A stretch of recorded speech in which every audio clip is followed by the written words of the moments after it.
लड़ाई का, स्वातंत्र संग्राम का पूरा खर्च, इसका कोई लेखा जोखा उपलब्ध नहीं है, मगर पूरी दुनिया को मालूम है कि माहेश्वरी समाज के सेठ हो ही ये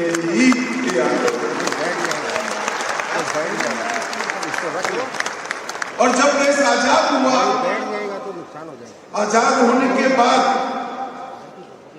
देश को विकास के रास्ते पे आगे बढ़ना था, आत्मनिर्भर बनना है, उद्योगों के क्षेत्र में पूरी दुनिया की स्थितियों को पीछे छोड़कर आगे बढ़ना है, तो उसमें भी माहेश्वरी समाज ने पीछे मुड़कर कभी नहीं।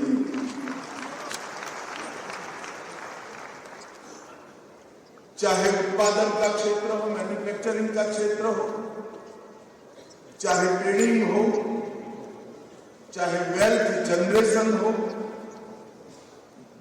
चाहे टेक्नोलॉजी को अपनाना हो, इस सभी क्षेत्रों में माहेश्वरी समाज ने एक प्रगतिशील समाज का हमेशा परिचय दिया है। मैं गुजरात से आता हूं,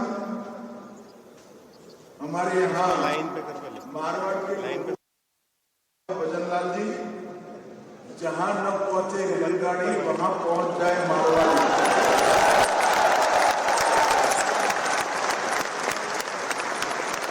हर क्षेत्र में दुनिया के कोने कोने में फैलकर माहेश्वरी समाज राजस्थान और भारत तीनों को जीवित रखने का काम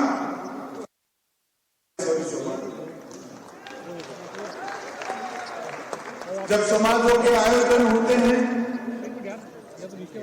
तो कई प्रगतिशील लोग इसमें जाने का एक प्रकार से टीका टिप्पणी करते हैं।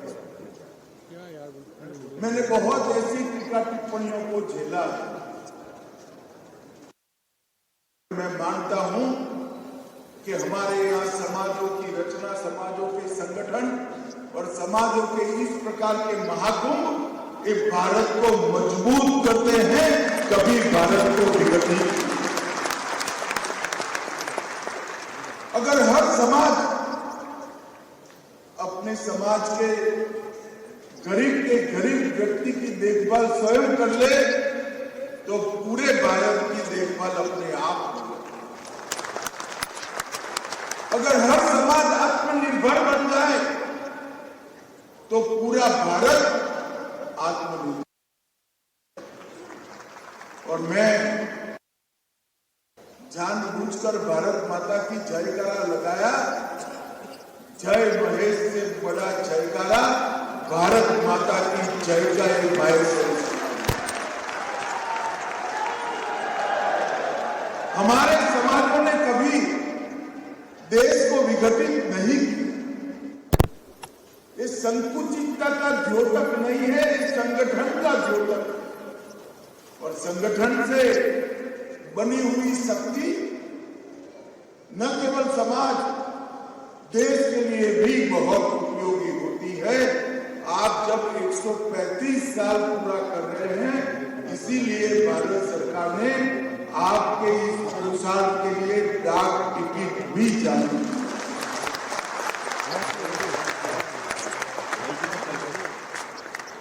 समाज ने सेवा के संकल्प को भी चरितार्थ किया है। 1000 प्रभुजनों को अच्छा जीवन देना, आवास देना, रहने की सुविधा करना, साच अर्थ में अपना घर की कल्पना ही माहेश्वरी समाज के डीएनए को दर्शाने का एक काम है कि ये समाज कैसे चलता है। आज यहाँ पर इतनी बड़ी संख्या में आए हैं। ग्लोबल बिजनेस समिट भी हो रही है, B2B और B2C कई प्रकार के एग्रीमेंट भी हो गए, आयोजन भी। आर्थिक रूप से मजबूत करने में फायदा ही होगा। मगर जब मैं माहेश्वरी समाज के सामने आया हूं तब कुछ चीजें जरूर थी। कुछ वर्ष पूर्व हमारे देश की आजादी के 75 साल मनाए। देश में कोई गांव ऐसा नहीं होगा जहां आजादी के 75 साल का जश्न न मनाया। ढूंढ ढूंढ कर जिन्होंने देश के लिए जीवन का बलिदान दिया, वो सभी को याद कर कर उनका महिमा मंडन किया। उसके 4 उद्देश्य। पहला उद्देश्य था हमारी युवा पीढ़ी को, हमारे किशोरों को 1857 से लेकर 1947 तक के आजादी के महासंग्राम से परिचित कराना और हमारे सेनानियों का परिचय, उनका गौरव उनके मन में प्रस्तावित। दूसरा, 75 साल के अंदर हमने जो उपलब्धियां हासिल की, वो उपलब्धियों की जानकारी हमारी युवा पीढ़ी तक पहुंचा। और तीसरा था भारत के विचार को 140 करोड़ भारतीयों के मन में प्रस्तावित। मगर चौथा कार्य बहुत महत्वपूर्ण है। प्रधानमंत्री नरेंद्र मोदी जी ने इस 140 करोड़ की जनता के सामने, ये महान देश के सामने, ये चिर पुरातन देश के सामने एक संकल्प, उन्होंने संकल्प रखा है जब आजादी की शताब्दी मनाई जाएगी 2047 15 अगस्त को, देश की आजादी के 100 साल होंगे, तब हर क्षेत्र में, समग्र विश्व में हमारा भारत हर क्षेत्र में सर्वप्रथम हो, ऐसे भारत का निर्माण।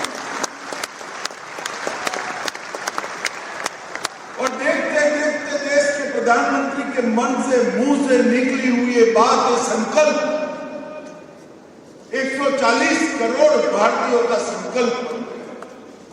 और मित्रों, एक व्यक्ति एक कदम चलता है तो वो एक कदम होता है, मगर 140 करोड़ लोग एक दिशा में एक साथ एक कदम चलते हैं तो दो देश 140 करोड़ कदम आगे बढ़ते हैं। जब 140 करोड़ लोगों ने संकल्प दिया, तब उन्होंने अमृत काल की कल्पना रखी। आजादी के 75 साल से आजादी के 100 साल तक हम अमृत काल मनाएंगे और इस अमृत काल में 100 साल का जब आजादी होगा, तब देश दुनिया के सर्वोच्च स्थान पर। और इसके लिए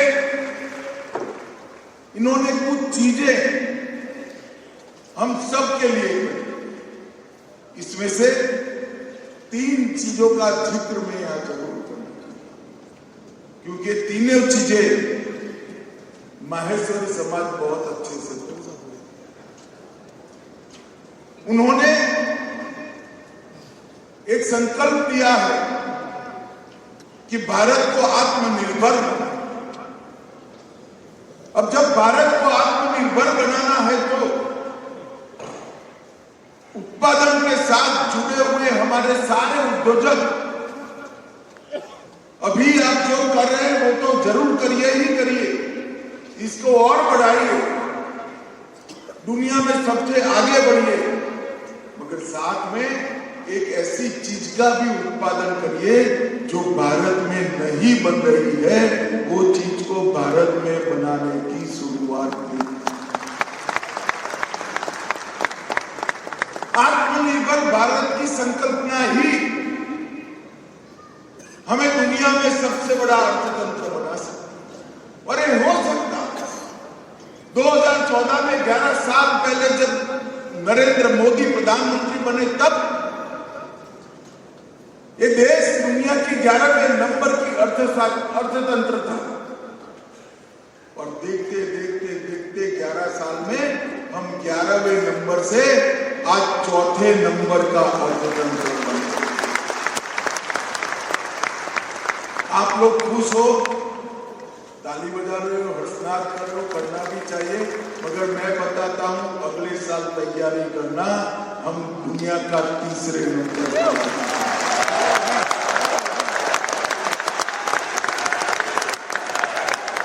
अगर हमें सर्वोच्च स्थान पर पहुंचना है तो आत्मनिर्भर भारत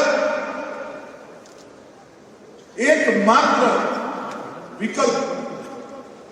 और आत्मनिर्भर भारत को सफल करने के लिए दूसरा एक सूत्र है स्वदेशी। मेरा सभी लोगों से आग्रह है कि जितना हो उतना स्वदेशी चीजों का उपयोग करने का हर ट्रेडर ये तय कर ले कि मेरे देश में बनी हुई चीजें हैं तो मैं उसी का व्यापार करूंगा। मित्रों, ये स्वदेशी ही आत्मनिर्भर का दूसरा पहलू। और स्वदेशी के साथ साथ स्वभाषा। ढेर सारे युवा मेरे सामने बैठे हैं, अभिभावक भी बैठे हैं। मेरा आग्रह है, दुनिया में प्रगति के लिए जो भाषा बोलनी पड़े, जो भाषा सीखनी पड़े,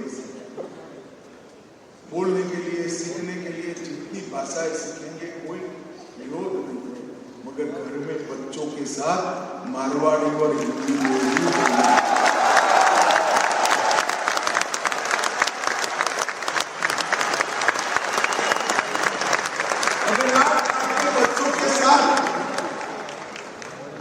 स्वभाषा में बात करेंगे, उसको अपनी भाषा सिखा देंगे, तो वो अपने इतिहास के साथ अपने मारवाड़ और राजस्थान के दैदीप्यमान इतिहास के साथ अपने आप जुड़ जाएगा और वो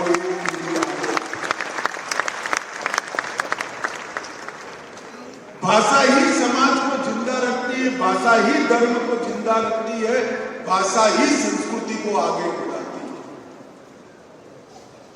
तो मेरा सभी से आग्रह है कि जहां जरूरत पड़े वहां जरूर जो भी भाषा हो, विदेशी हो तो भी बोलिए, परंतु अपने बच्चों के साथ अपनी मातृभाषा में बोलने का आग्रह करिए, उनको अपनी मातृभाषा। ये हमारे देश को आगे ले जाने के लिए बहुत जरूरी है। इस 11 साल में देश के प्रधानमंत्री नरेंद्र मोदी जी ने कई सारे डायमेंशन में भारत को आगे बढ़ाने का काम किया। जैसे मैंने कहा कि दुनिया में 4थे नंबर का हम अर्थतंत्र बन गए। हमारा निर्यात 2 गुना हो चुका है। हम $4 ट्रिलियन की इकोनॉमी बन चुके हैं। मैन्युफैक्चरिंग में हमने 70% से ज्यादा वृद्धि हुई है और दुनिया में 100 डिजिटल ट्रांजैक्शन होते हैं तो उसमें से 50 डिजिटल ट्रांजैक्शन हमारे भारत में। मोबाइल के क्षेत्र में हम दुनिया के दूसरे नंबर का उत्पादक बने हैं। स्टार्टअप दुनिया में हम तीसरे नंबर पर हैं। दवाइयां बनाने में हम दुनिया में तीसरे नंबर पर हैं। ऑटोमोबाइल में भी हम दुनिया में तीसरे नंबर। मैं ये बात इसलिए कह रहा हूं कि ढेर सारे युवा मेरे सामने बैठे हैं। एक प्लेटफॉर्म बनाकर तैयार है जिस पर खड़ा रहकर आप विश्व भर के युवाओं के साथ 2-2 हाथ कर आगे बढ़ सकते। और आगे बढ़ने का काम हमारी युवा पीढ़ी और माहेश्वरी समाज 1891 से लेकर आज तक संगठित होकर अपने समाज के लिए तो कल्याण का काम कर ही रहा है, मगर देश और बाकी समाजों में भी हमेशा माहेश्वरी समाज ने चिंता की और एक ही समाज है जिसके हाथ में तलवार भी अच्छी लगती है और तराजू भी है। समाज ने चिंता की है और एक ही समाज है जिसके हाथ में तलवार भी अच्छी लगती है और तराजू भी अच्छा लगता है।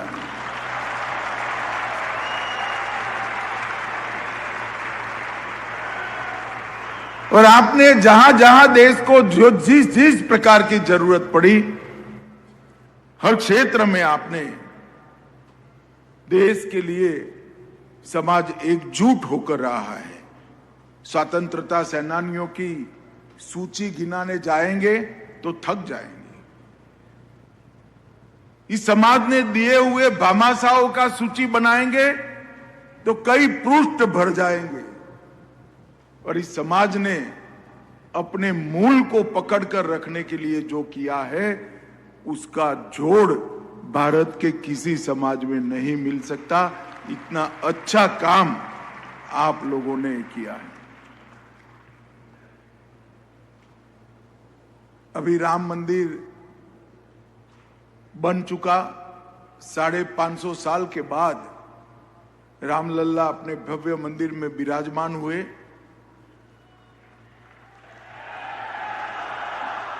निर्माण पूरा भी हो गया, प्राण प्रतिष्ठा हो गई, ऊपर भगवा ध्वज लहरा रहा है। अभी राम जन्मभूमि पर एक पुस्तक लिखने वाला युवा मेरे पास आया, लिख रहा है अभी तो, वो मुझसे चर्चा कर रहा था।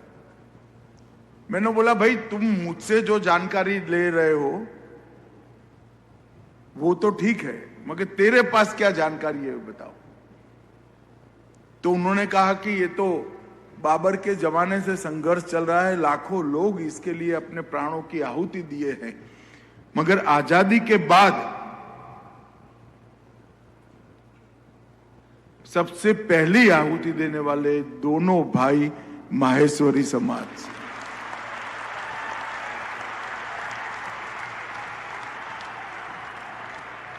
तो इस देश के सांस्कृतिक पुनर्जागरण में भी माहेश्वरी समाज का बलिदान और योगदान बहुत बड़ा है।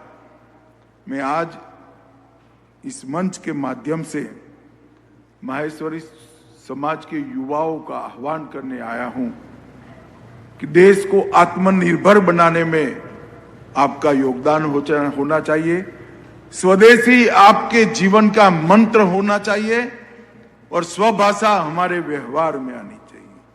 माहेश्वरी समाज हमेशा से जॉब सीकर नहीं रहा है, माहेश्वरी समाज जॉब क्रिएटर रहा है, नौकरी देने वाला समाज रहा है। ईश्वर करे ये समाज इसी प्रकार से सदियों तक देश की सेवा करता रहे। आप सभी लोग इसी प्रकार की एकजुटता के साथ समाज को संगठित रखिए और संगठन की शक्ति को भारत माता के वैभव के लिए उपयोग करिए। यही मेरी आप सबसे अभ्यर्थना है। आज मुझे यहाँ बुलाकर आप सबसे मिलने का मौका देने के लिए काबरा जी और पूरी समिति का बहुत बहुत धन्यवाद। वंदे मातरम।